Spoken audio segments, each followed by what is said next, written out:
안녕하세요. 이임숙입니다.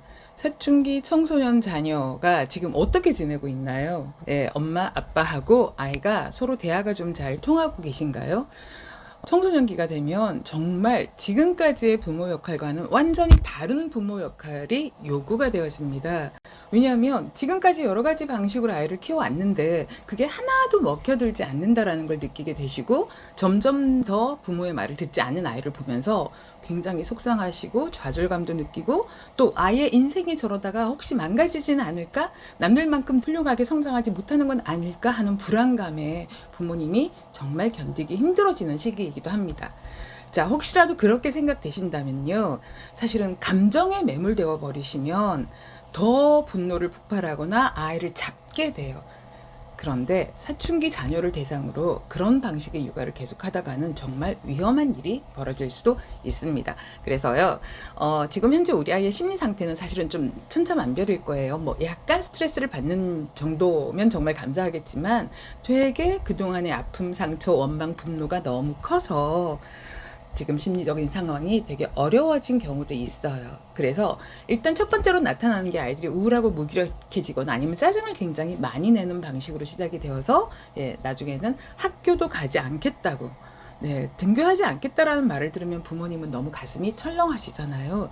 그런데 이 시점에서 어떻게 학교를 안 갈 수가 있지 이렇게 생각하시기보다 얼마나 힘이 들면 학교에 있을 시간이 얼마나 괴로우면 우리 아이가 학교를 가지 않겠다고 할까 이렇게 아이 마음을 먼저 이해하는 질문을 던져보시는 게 굉장히 중요합니다. 자, 그래서요 차근차근 사춘기 청소년 우리 아이를 어떻게 도와줄지를 이제 우리 아이의 정도에 맞춰서 어떻게 풀어갈지에 대한 이야기를 한번 해보도록 하겠습니다. 제가 요 앞에 올린 영상에서 이제 정보적 피드백에 대한 중요성을 강조드렸더니 그걸 좀 더 알고 싶어 하시는 분들이 많으셨는데요. 제가 그냥 이렇게 그런 방법, 기법만 알려드리는 게 되게 조심스러워졌습니다. 왜냐하면 정말 좋은 기법들이 있어요. 아이에게 효과적인. 그런데 부모님이 너무 성급한 마음에 그런 기법들을 지금까지 하던 방식대로 적용을 하신다면은 그마저 효과를 얻지 못할 뿐 아니라 더 이상 뭘 어떻게 할 방법을 찾지 못하게 되는 정말 난감한 상황이 올 수 있기 때문에 지금까지 여러 학자들이 연구해 놓은 청소년 자녀를 위해서 되게 효과적이고 도움되는 심리적인 기법들을 잘 적용해서 성공적인 효과를 얻기 위해서 무엇을 먼저 준비해야 되는지에 대한 이야기를 꼭 드려야겠다는 생각을 했습니다. 우선 청소년 자녀에게 도움되는 뭔가를 하기 위해서요. 부모 자신의 마음을 조금 점검을 해볼게요. 자, 우리 아이가 어떤 모습으로 변화해야 되기를 바라시나요? 목표가 분명해야만 우리가 길을 잃지 않고 제대로 한 걸음씩 갈 수 있어요. 자, 부모님은 뭘 원하시죠? 공부를 열심히 한다. 올바른 도덕성을 갖춘다. 유혹에 흔들리지 않는다. 예의 바른 마음과 태도를 보여준다. 이런 것들일 거예요, 사실은. 그쵸? 우리 뭐 다 바라는 건 비슷하죠. 우리 아이가 잘 자라는 거. 자, 그런데 그 목표가요. 우리 아이가 원하는 길과 같은 길인지도 사실은 점검을 해 보셔야 합니다. 안타깝게도 그러지 못한 경우들이 되게 많아요. 그래서 부모님은 무조건 공부 열심히 하라고 하는데 우리가 말하는 공부 열심히는 수능을 대비한 혹은 학교 성적을 유지하는 내신을 잘 관리하는 그런 공부이지만 사실은 이 아이는 다른 공부를 하고 싶어 할 수도 있어요. 좋은 대학을 가야 된다는 부모의 목표하고 난 좋은 대학까지는 너무 부담스럽고 내가 그런 능력이 안 되는 것 같아요. 다만 나는 내가 좋아하는 거 그리고 내가 잘할 수 있는 거를 좀 더 열심히 하는 방법을 알고 싶어요 라는 아이의 목표가 따로 있다면 사실은 이 두 가지 목표는 이렇게 접점을 찾기가 어려워집니다. 그래서 부모님이 바라시는 목표하고 아이가 바라는 목표가 이렇게 합의점을 찾을 수 있는 그런 마인드를 가지고 시작하시는 것도 중요하다는 말씀 먼저 강조를 좀 드리고 싶고요. 자, 그 다음 부모님이 어떤 노력을 한다면 아이가 달라질 수 있다고 생각하시나요? 청소년기가 되면 부모님들도 많이 이제 좌절하고 포기하는 마음이 생겨서 그런다고 뭐 달라지겠어요 이러시는데요. 무의식적 바람은 달라질 거다라는 기대를 갖고 있는데 말씀으로는 이런다고 뭐 달라지겠어요 이러시는 거예요. 그거 일치시키셔야 합니다. 그리고 어쩌면 이 방송을 보고 있다라는 그 의미는 아마 많은 좌절을 하셨기 때문에 부모님도 크게 달라질 거라고 기대하지는 않지만 그럼에도 불구하고 지푸라기 잡는 심정으로 뭔가 우리 아이한테 도움되는 게 있지 않을까 하는 마음으로 사실은 방송을 보시잖아요. 그 마음은 곧 뭔가 내가 노력하면 달라질 수 있다라는 걸 분명히 믿고 계시다라는 걸 제가 좀 더 강조를 드리고 싶어요. 자, 바로 그 마음에 집중을 해주세요. 네. 그 다음에 부모님이 그럼 과연 무엇을 노력하면 달라질 수 있을까요? 사실은 지금까지는 바로 이 부분에서 맡기셨을 거예요. 그 부분을 바로 제가 도와드리도록 하겠습니다. 부모의 이렇게 잘 자라길 바라는 간절한 마음이 아이한테 다 닿지 않는 이유가 뭘까요?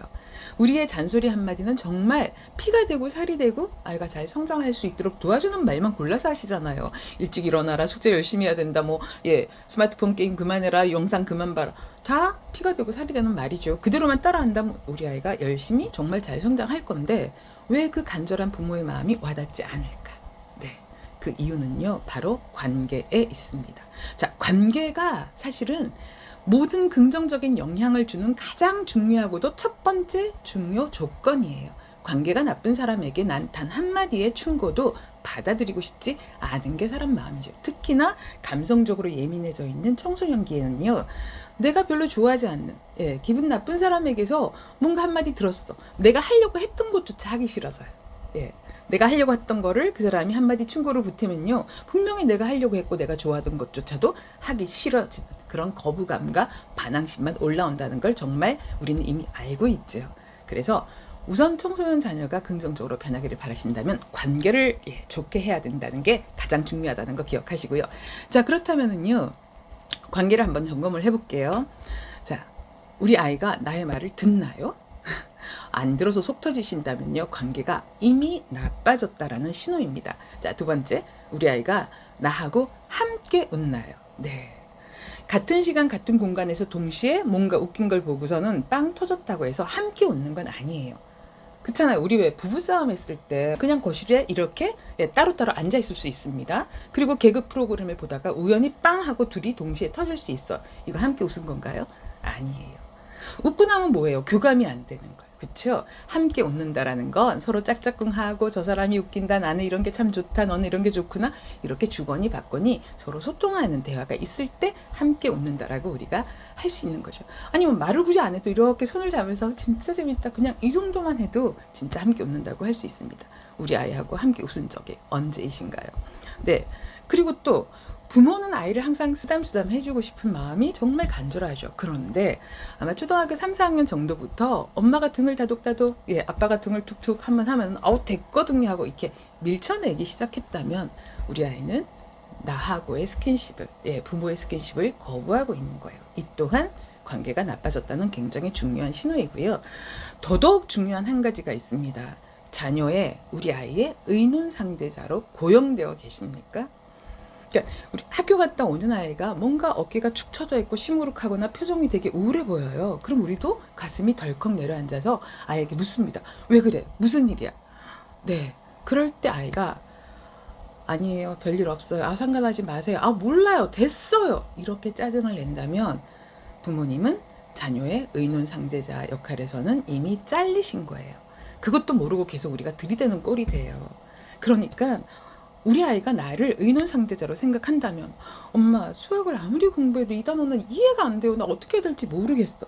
이런 말을 할 수가 있어야만 의논 상대자인 거예요. 청소년기는 정말 크고 작은 위험한 일들이 많이 일어나기도 하는 시기입니다. 좋지 않은 유혹을 받았을 때 이걸 거절해내야 되는데 또 내가 거절하면 친구가 싫어하게 될까 봐 고민을 해요. 크고 작은 소소한 일들에서 아이들은 고민이 굉장히 많아요. 그런 고민을 이야기할, 의논할 대상이 부모라면 가장 바람직한 거겠죠.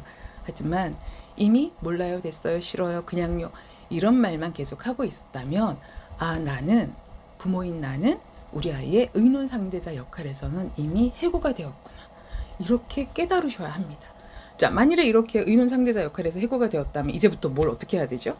네, 올바른 방법, 아이하고 마음이 통하는 방법을 써서 다시 정말 중요한 의논 상대자의 역할로 그 역할을 되찾으셔야 하죠. 그냥 간단하게 말해서 복직하셔야 합니다. 네, 우리 제대로 아이의 존경을 받고 아이와 잘 통하고 아이의 의논 상대자가 될 수 있는 그런 부모 역할로 우리 함께 복직하도록 한번 노력을 해봅시다. 자, 많은 아이들이요, 엄마 때문에 아빠 때문에 다음에 어떤 말을 떠올릴까요? 요즘 아이들은 부모에 대해서 무엇을 어떻게 느끼고 있을까를 이렇게 쳐보면요. 엄마 때문에, 아빠 때문에, 선생님 때문에 다음에 나오는 말들이 있어요. 못 살겠어요. 살기 싫어요. 아, 짜증나요. 스트레스 받아요. 공부가 더 하기 싫어요. 정말 미치겠어요. 돌겠어요. 죽고 싶어요. 네. 이런 말들이 가득 차 있어요. 청소년이 된 자녀들이요. 별거 아닌 부모의 잔소리 한마디에 이렇게까지 많이 괴로워하고 순간 죽고 싶은 충동까지 느끼고 있다는 걸 정확하게 알고요. 어떻게 이런 말을 할 수가 있지? 이렇게 감정에 푹 매몰되지 마시고요. 정신 바짝 차리고 이렇게까지 힘들어하는 아이를 어떻게 도와주면 좋을까를 아주 현명하고 지혜롭고 냉철하게 생각해서 도움 주는 방법을 하나씩 찾아가야 한다는 걸, 이걸 정말 강조드리고 싶습니다. 자, 우리 아이하고의 관계를 한번 점검해 보시고요. 그리고 그 관계가 만일 아주 많이 나빠진 경우도 있고요. 아직은 좀 연결은 되어 있지만 연결이 자꾸 약해지고 있는 그런 상황들이 가장 많으실 것 같아요. 관계가 정말 많이 나빠지고 있다면 관계를 회복하는 일부터 해야만 우리 아이를 제대로 도와줄 수 있다. 네. 이 부분을 꼭 잘 기억을 해주시고요. 바로 다음 영상에서 그렇다면 어떻게 관계를 회복할 건지에 대한 이야기를 바로 나누도록 하겠습니다. 네, 감사합니다.